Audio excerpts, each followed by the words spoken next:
NFL mock draft time has come around once again here on the Lopes Goes Last podcast channel. Thank you guys so much for watching. I know I did this a couple of weeks ago. I promised I would do another one before the draft happened, and it is happening this upcoming Thursday, so if I need to do this, I'm going to have to do this right now. As you can see, a different website this time than last time, because the last website, PFF, does not let me do trades without subscribing to PFF Plus, so unfortunately, it would not work for this video. I'm not in love with this website. Nothing wrong with it. Nothing bad, I guess. It's just not as visually, synchronized, I guess. It's kind of difficult to navigate in terms of prospects. It's a little bit just kind of all over the place. I like this part, but it's a little bit more difficult for me to kind of navigate, but we're going to work around it. We're going to work through it because today, I kind of spoiled it already, I'm going to be doing a one-round mock draft, but this time with trades, so it's going to be kind of crazy. Now, I do have to check and see if... Can I? Yep, I can. Okay.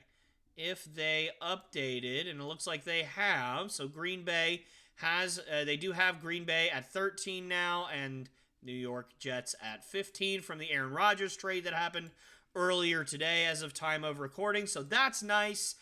So it looks like everything is up to date on this website, which is all I could ask for, but obviously if it wasn't, I could have easily made that trade happen here pretty quickly. So, either way, really looking forward to this. Hope you guys are too. Let's jump right in. Carolina Panthers at number 1 overall.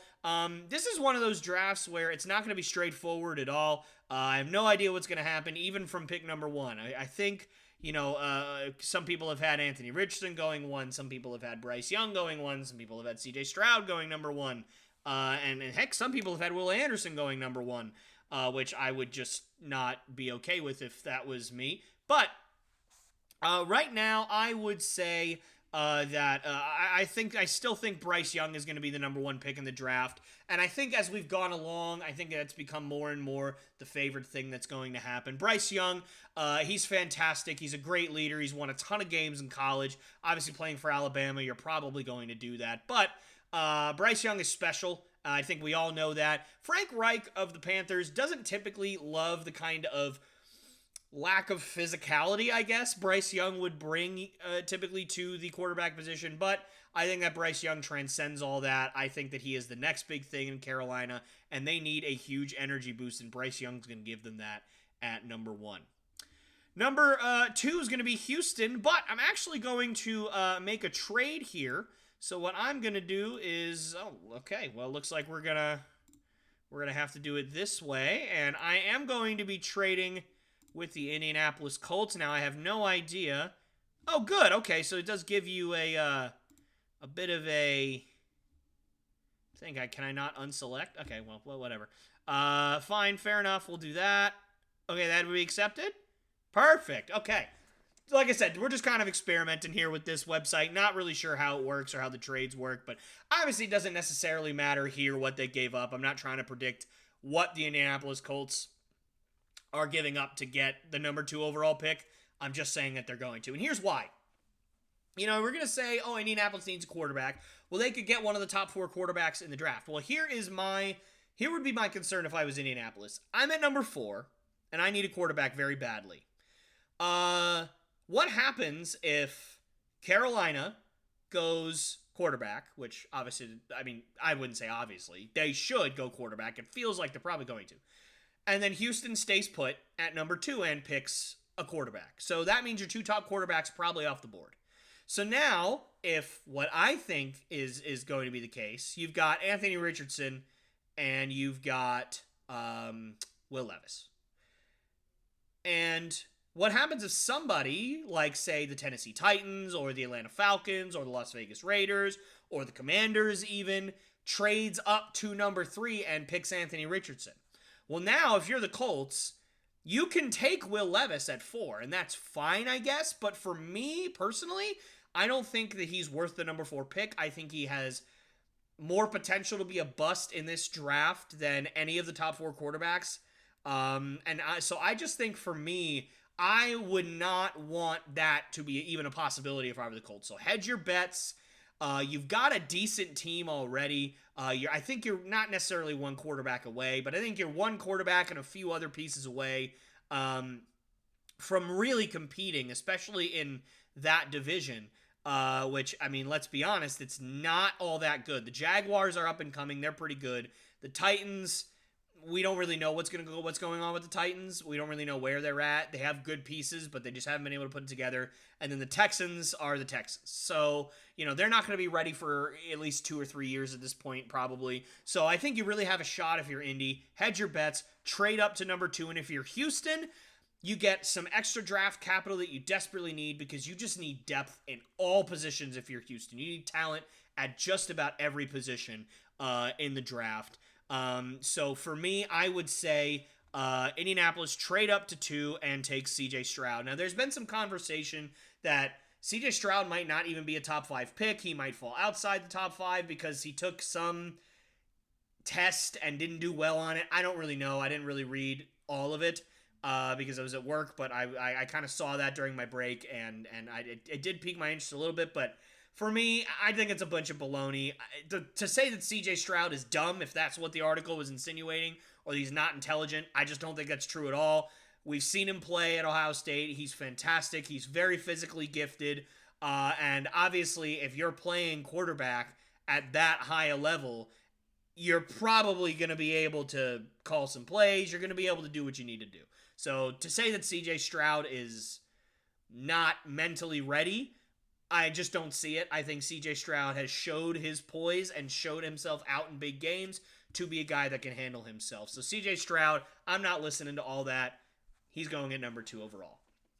Another big trade-up spot is going to be Arizona at number 3, but I don't envision that happening right now. And for Arizona, you got to go Will Anderson if he's still there.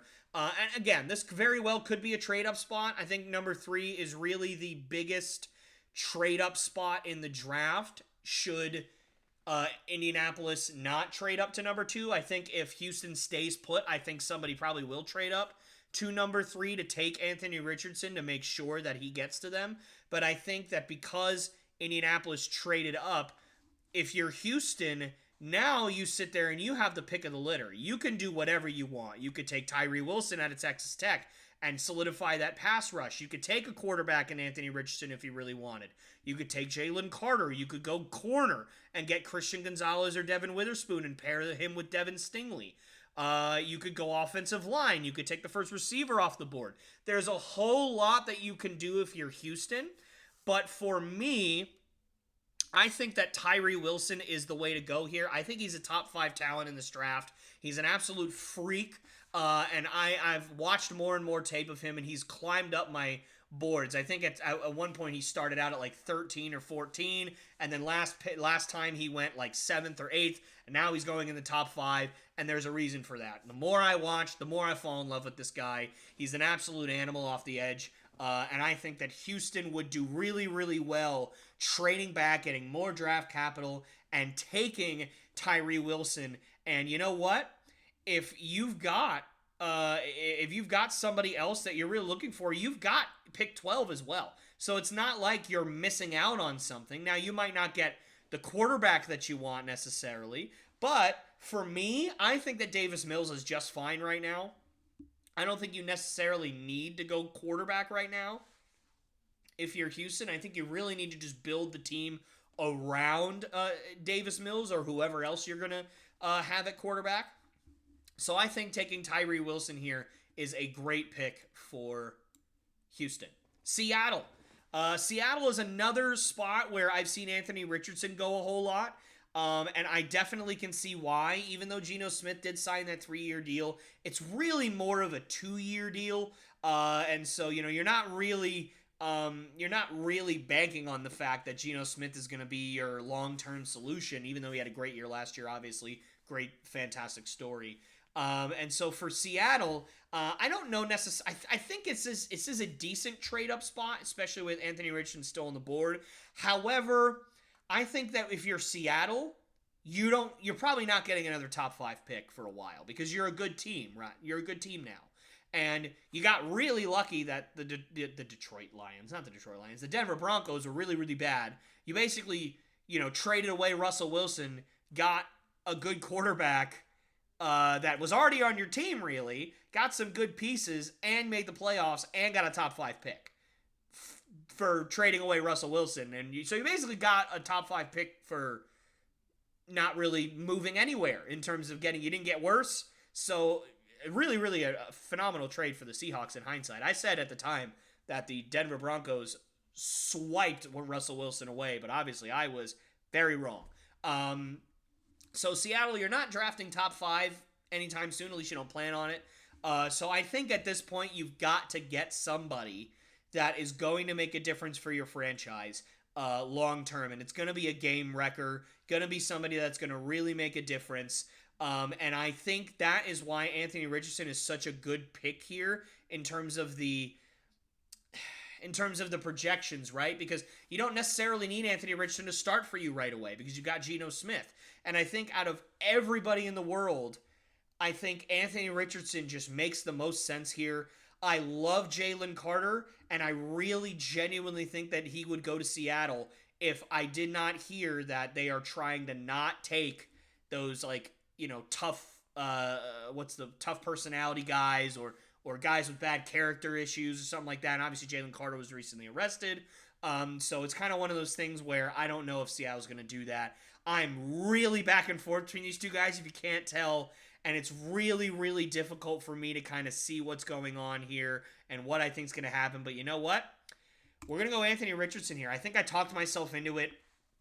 And I think that for me, Anthony Richardson to Seattle is a really, really good move for them. I think it's a perfect move because your team is already so, so good. And I believe they have another draft pick in the first round that you could take some more talent with, so there's no harm, no foul. You're getting a guy that genuinely could be one of the best quarterbacks in the NFL if you play your cards right and you develop him correctly. He's going to a great coaching staff, great organization. He's going to have a great veteran quarterback to learn from for 1, 2, maybe even 3 years before Anthony Richardson's going to get a chance to play. Obviously, barring any kind of injury or anything like that, but so I think Anthony Richardson is the best move that Seattle can make at this point, given where they're at. And now we're left with Detroit. And if you're Detroit, you are losing your ever-loving minds that this is how the draft board is shaken up. Yeah, maybe you would have wanted Tyree Wilson. But I think if you were Detroit, you probably would be okay with taking the best of Jalen Carter or Devin Witherspoon on the board. And they're both here. So now you have to sit here and think, well, what does Detroit need more than anything? And I think that at this point, even though Jalen Carter is fantastic, and even though Jalen Carter is one of those guys that he might be the best player in the draft, I think that you traded Jeff Okudah. You desperately need corner. So I'm going to go Devin Witherspoon. He's a bit undersized, but I don't particularly care. Similar to Bryce Young, I think that Devin Witherspoon is the very best at his position in this draft, regardless of size. He's aggressive enough to make up for it. Will he struggle against much bigger receivers in the NFL? It is certainly possible. I've seen it with Malcolm Butler. I've seen it with other guys as well. Guys that are just smaller that tend to struggle in the NFL just because of the size difference. But I think Devin Witherspoon has a chance to be phenomenal, and so I'm going to go with him at number 6. Pick number 7 is the Las Vegas Raiders. And I think at this point, as much as I love Christian Gonzalez, who I think that they do need, I think that they do need defensive back really badly. I know they need tackle, but sometimes you just kind of have to take the best player available. Jalen Carter's still there. You got to take him at that point. And so Jalen Carter at 7, not really much thought about it for me at number 7. Number 8 is going to be the Atlanta Falcons. And I think at this point, if you are Atlanta, you are in an interesting spot because you were kind of hoping, I think, that some of the best edge rushers in the draft, whether Will Anderson, Tyree Wilson, or Jalen Carter, would fall to you because you really, really need pass rush. You really need interior defensive line. And at this point, unless you're going to reach for Lucas Van Ness a little bit, I don't think you've really got that option anymore. So I think at this point, Atlanta's going to start fielding calls to teams that are going to want to jump up, they're going to want to take a quarterback, and Tennessee is sitting right here. So I think that this is another spot where Atlanta's going to trade back. And again, I think Atlanta needs a lot of talent. I think that they need a lot of different positions that need to be upgraded. So getting extra draft capital here would certainly go well for them. And that's going to be accepted. Perfect. Again, it doesn't necessarily matter for this exercise what they get in return. I feel like if you're going to trade up for 3 spots into the top 10 of the first round, you're going to have to give up more than a third. You might have to give up 2/3. It probably won't be crazy. You won't have to give up like an extra first or anything probably. But I think that for Atlanta, getting extra draft capital and getting, because my guess is 1 or 2 of the best offensive linemen at least are going to still be available. So I think that trading up, getting a little extra draft capital is going to be a good thing. And Tennessee gets their guy, Will Levis, out of Kentucky. And again, this is another one of those situations where I think Will Levis kind of gives you a lot of what you wanted Ryan Tannehill to be. He's got a good arm, good athlete, big, strong, can run a little bit. But as I've said, I think out of the top 4 guys, he has the biggest percentage, biggest chance of being a bust. And so what do you need to make sure that your quarterback doesn't have a ton of pressure on his shoulders? Well, a bell cow running back helps, and obviously Derrick Henry is phenomenal. They have a good offensive line, although it did take a step back last year. I think you need more weapons, certainly in Tennessee. Robert Woods did not do well for you this year. And I know that you drafted a wide receiver in the first round last year, who Traylon Burks, there it is. I was like, I'm blanking on his name. I think you do need some more weapons. I think you do need to improve on defense. But I think at this point, Will Levis still sitting there. Atlanta wanting to move back. Tennessee taking this opportunity, getting themselves a quarterback, and not having to give up too much draft capital, at least in this scenario, to get him. Chicago at number 9. I think for Chicago, you're in a pretty good spot here. I think that obviously you need offensive line and you need pass rush. However, most of the pass rushers other than Lucas Van Ness are gone off the board. Christian Gonzalez is here. You do need defensive back pretty badly, but I think at this point, you've got to try to help out your struggling quarterback. And as much as I love Peter Skoronski, I think Paris Johnson is just a better fit in Chicago. I think he's more of a mauler than Peter Skoronski is. Peter Skoronski has more flexibility, and I think that at a certain point, you're going to need that if you're a certain team. However, I think for Chicago, you just need some help on that offensive line. You just need somebody that you could stick at left tackle and protect your quarterback's blind side. And I think Paris Johnson at Ohio State is the guy to do that. Philadelphia at 10. I think that you really... Oh, man, this is where it gets tough, because if you're Philly, you've got 2 guys at the top of your board here that you're really going to consider here. You're really, really going to consider both these guys here, because I think that Bijan Robinson would be a perfect fit in Philadelphia for what they're doing and what they need. And I think that defensive back, even though this is their number 2 need on the board, I think you still have Darius Slay and James Bradbury. So it's not like you have no talent at defensive back. So it's one of those things where, like, yeah, if Christian Gonzalez slides to you at 10, I think you definitely consider it. But there's also Bijan Robinson, too. And I think that you're just salivating if you're Philadelphia fans. And you guys can feel free to disagree with this all you want. I think that I completely understand where you're coming from. But I am still going to take Bijan Robinson. I know. At this point, if Christian Gonzalez is there, you should probably take him if you're Philly. I get it. But, I think that Bijan Robinson on Philadelphia is the perfect fit. And this is my mock draft. So I'm doing what I feel like a team should do. And I think that when you have a generationally good running back like Bijan Robinson, and you are a team that just went to the Super Bowl, and your entire offensive line is built on running the football, I think you've got to have a guy like Bijan Robinson. He could be the key to a Super Bowl run this year for the Philadelphia Eagles. And so even though Christian Gonzalez is there, I mean, at that point, you think about it, the reason I'm making that choice is, again, Christian Gonzalez is sliding, and he should not slide this far. He really shouldn't. but he would be your third corner. Maybe your number 2 corner. Maybe. Bijan Robinson is going to slide right in there and start at running back day one and dominate. With that offensive line, with those weapons that are surrounding him, and with the quarterback that he's going to be behind, I think that you have to be scared if you're the NFL, if you do this. So I just think that Bijan is way too good to pass up here if you're Philly.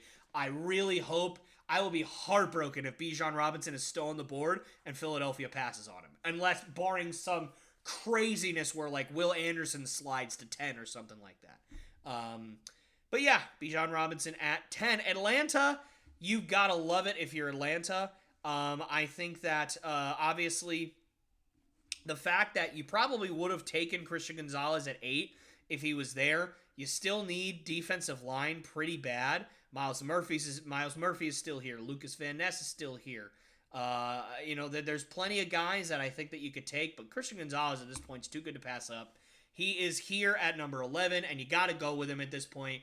And I think it's a good pick for Atlanta. I think that you're getting a guy that you could slide into your number 2 corner spot and really start to build up that defense. And you got some extra draft capital, and you still got a guy who's a top 10 talent in the draft. I think that you'd be very, very happy if you were Atlanta. Houston, at this point, again, quarterback would have been a huge thing for them. They traded back to number 12, obviously. Oh, well, they didn't trade back to number 12. They had the number 12 pick already. I'm sorry. But they did trade back already in this video. Not going to have them trade back again. They're going to take Peter Skoronski here out of Northwestern. I just think that at this point, he's kind of slid a little bit in this draft. Maybe the best tackle in the draft. And while it may not be the most pressing need, oftentimes we don't see teams take their most pressing need in the draft. You take the best player that's available. And so if you're Houston, Peter Skoronski's still there at 12. I think you take him. I don't know if there's really any other person that's available at that would be available at that point. That would be better if Skoronski was on the board given this draft. So I would say Skoronski is about as good as you can get right there. Green Bay moves up to number 13, obviously with the trade with the New York Jets. They just traded away Aaron Rodgers, got a whole bunch of draft capital, so it's going to be very interesting to see where the Packers go with this draft. Now, it says that their biggest need is tight end. I would be a little surprised at this point. I could see it at 15, even though I still think 15 would be a stretch. I like Dalton Kincaid a lot. And I really like Michael Mayer as well. I think both of these guys are so close in terms of their prospect value that I could see you taking either one. And I think that at this point, if you're Green Bay, you traded Aaron Rodgers, you might as well just keep getting draft capital and trying your best to surround Jordan Love with as many really, really great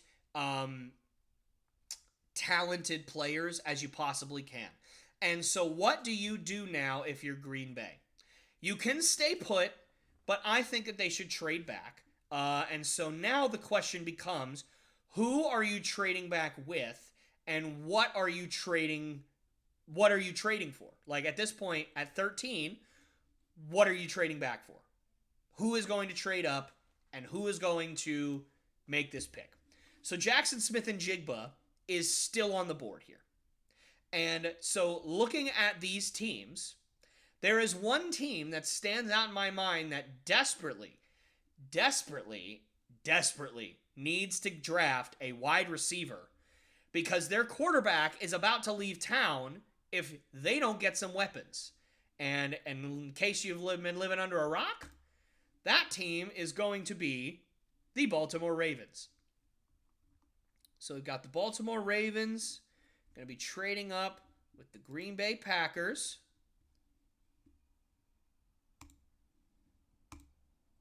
Here.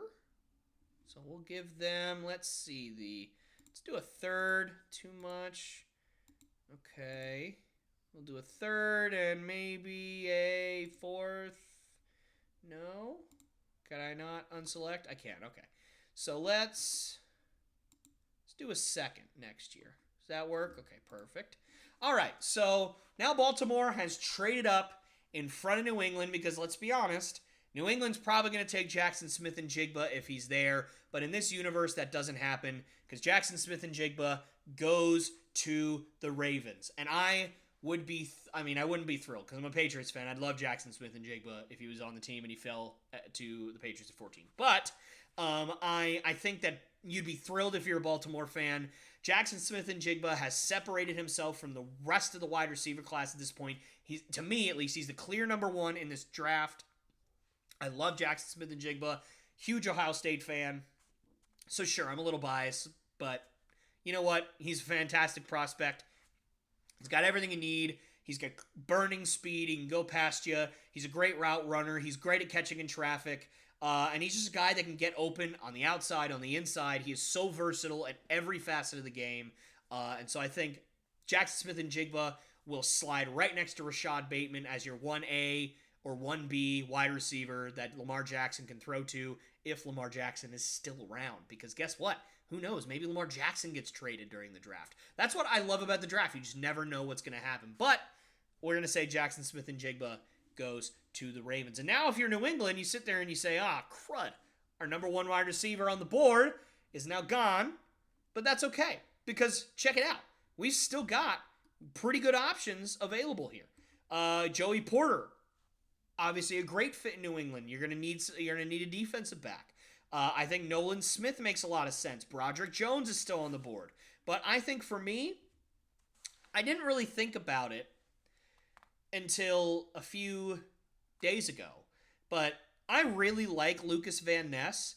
And even though edge is not necessarily our number one option, or not our number one option, but our number one need right now, I think Lucas Van Ness would be an upgrade over Deatrich Wise at this point. I think that he'd slide right in and really, really solidify that pass rush.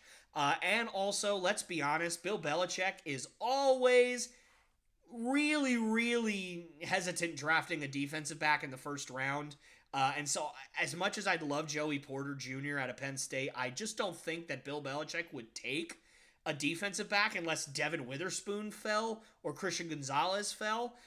So I think Lucas Van Ness, for me, is the Patriots pick.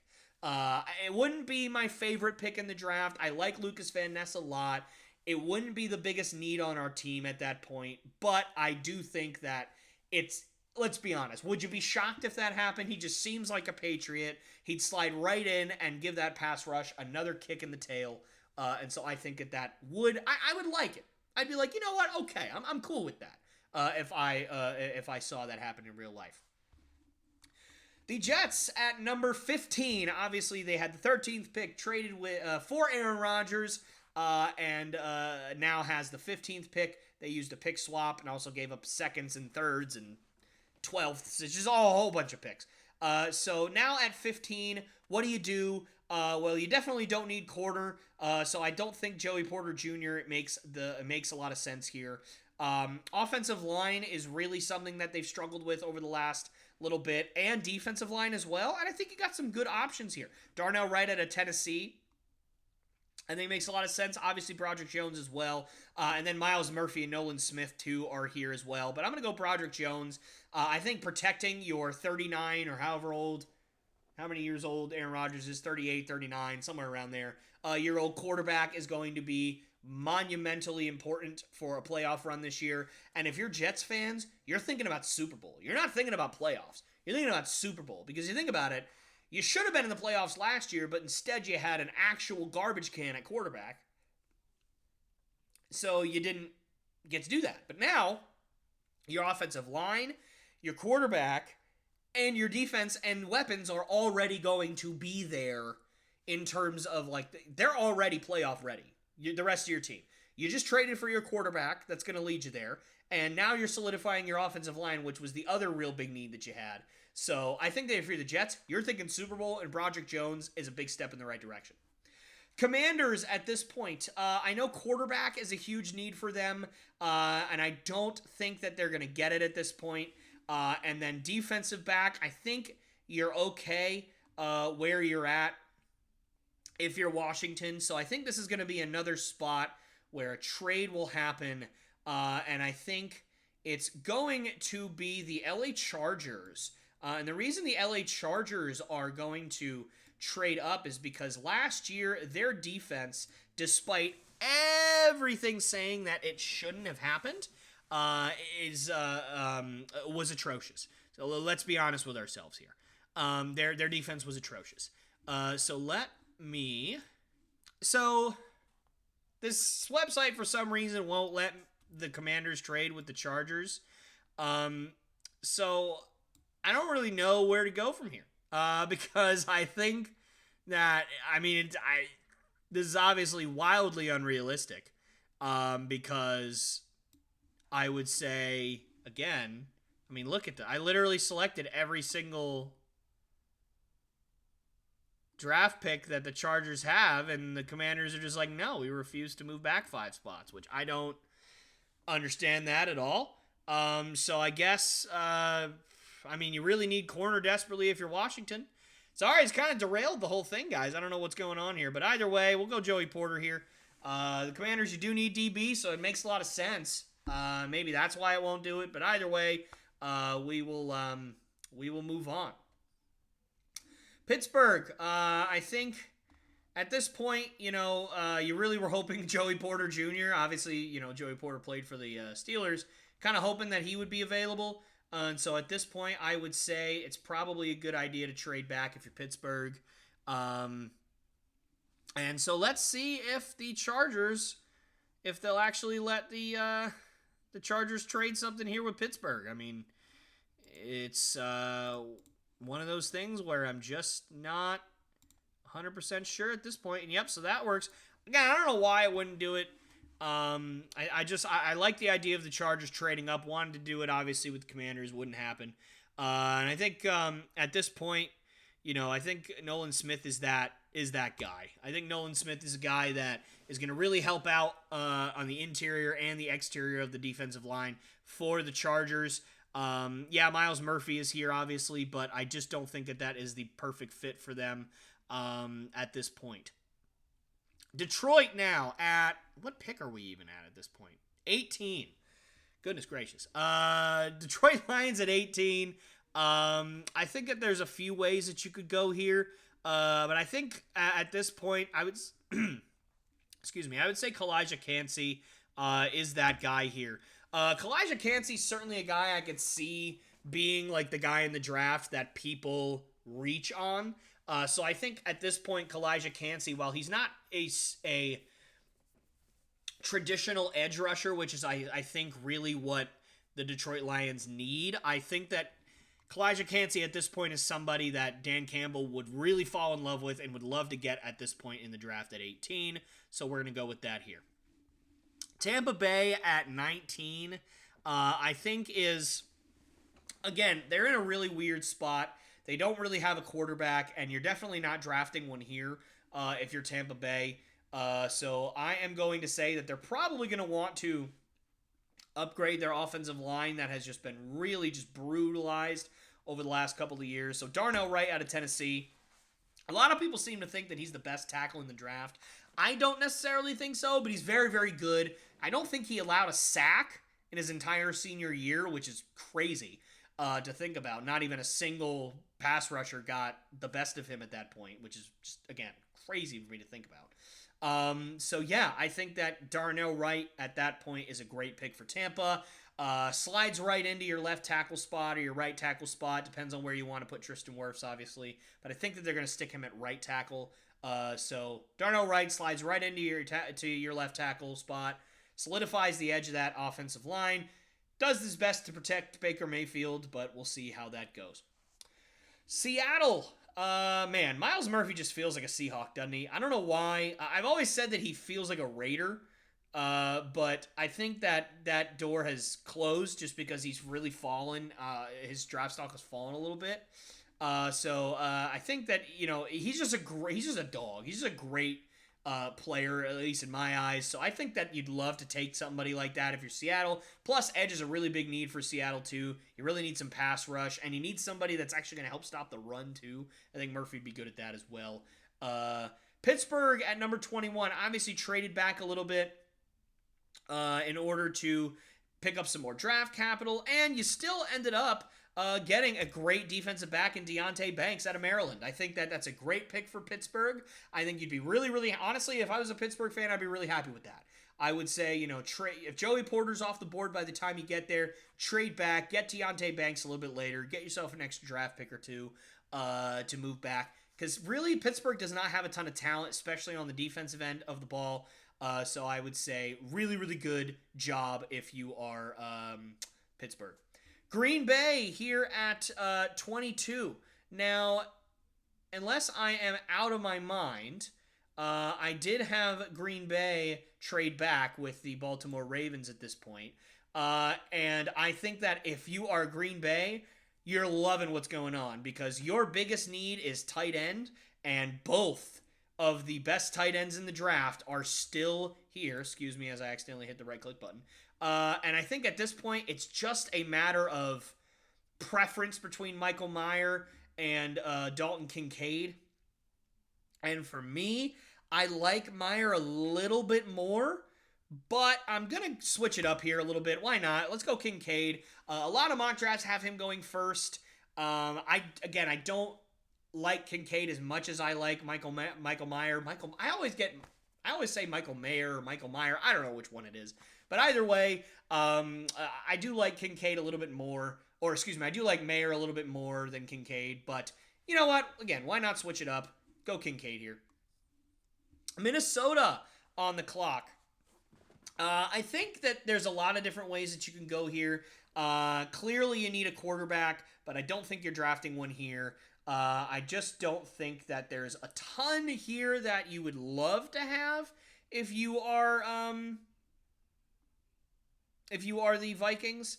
There's not really a lot of phenomenal talent that you're really excited about here. And certainly with your positions of need, there's not a whole lot. You're pretty reasonably set at wide receiver. Maybe you draft one because you lost Adam Thielen. But for me, I would say that, defensive back is probably a really important thing that you need. Linebacker is really important. But for those, for those picks, there's not a whole lot here that you really get excited about. Drew Sanders and Jack Campbell are both good players, but I think that you'd really be reaching here.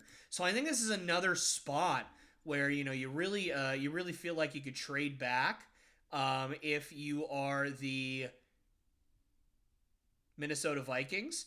And so who are you going to trade up with? I think that at this point, the only team that I could really foresee trading up to get somebody that is on the board at this point is probably the Dallas Cowboys. I'd say the Dallas Cowboys are really the only team that I could foresee really wanting to draft a wide receiver and really meaning it and being willing to actually kind of move up and trade. So let's make that happen here. Again, just a third round pick. Again, doesn't really matter what you give up. And I'm actually not going to go Quentin Johnson here. I'm going to go Zay Flowers. I think that he's really somebody that just makes a ton of sense in the scheme of Dallas. I think that you just desperately need more weapons if you're Dallas. You've obviously got CeeDee Lamb over there, but you don't have a ton else really. Who did they sign this offseason? I'm completely and utterly blanking on who the Dallas Cowboys signed. But you sign somebody via free agency. Hang on. It's going to drive me nuts if I don't figure it out. They traded for Brandon Cooks. That's right.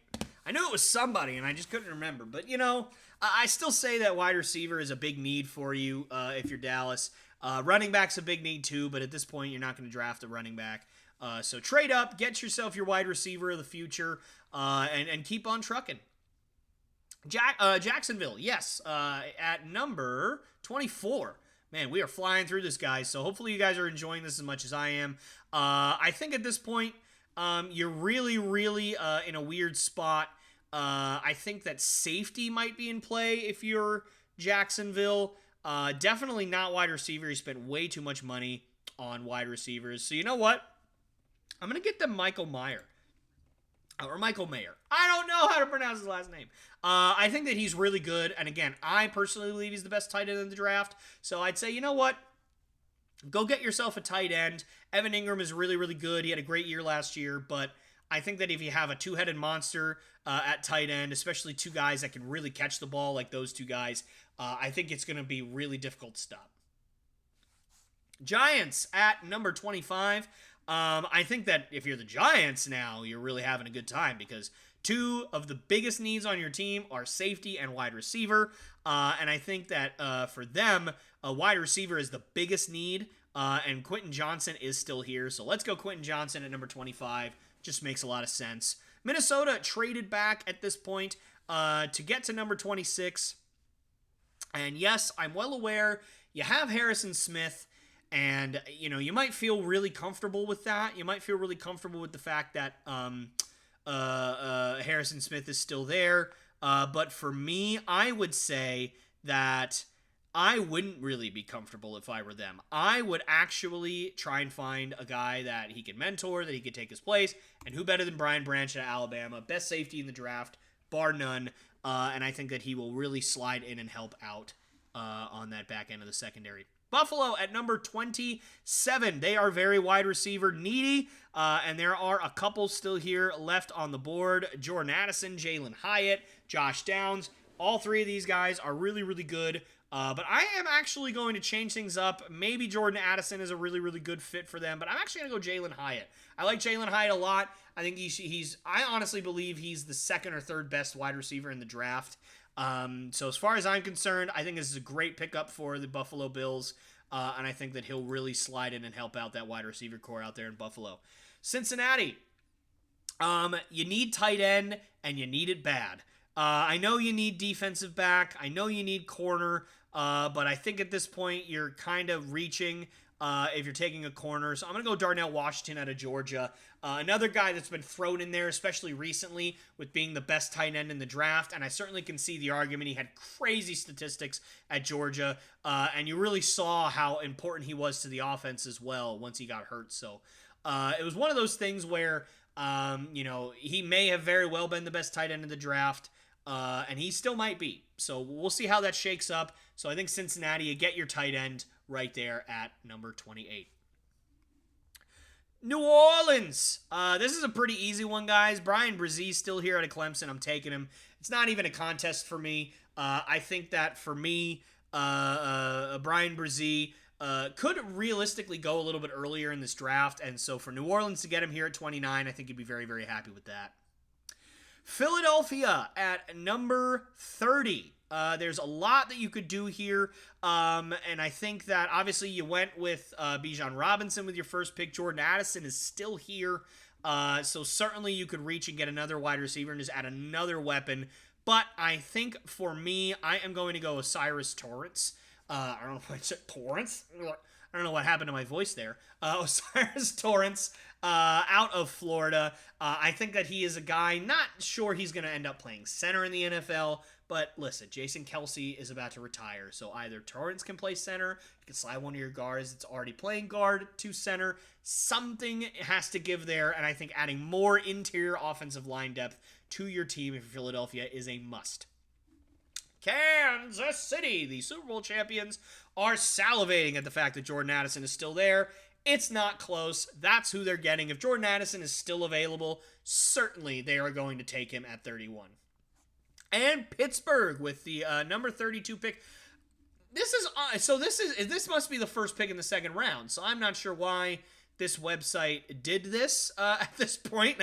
I don't think I've seen that before. So that's interesting. I am not really sure where to go with this pick, just because I wasn't prepared to do 32 picks.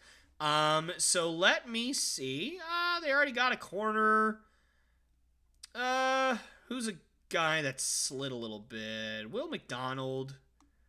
Jack Campbell makes sense for them. Let's go Jack Campbell. Why not?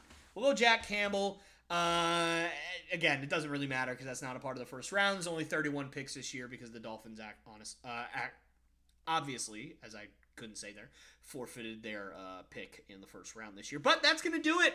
What do you guys think of the mock draft? Hopefully you guys enjoyed it as much as I did. I had a ton of fun. Hopefully you guys had a ton of fun. Not a ton of crazy trades, obviously, but still a few in there. And obviously this is going to be all completely wrong come Thursday But you know what? That's the whole fun of it, right? None of us are ever going to get it correct. So we'll see what happens, but hope you guys enjoyed, and I'll see you next time.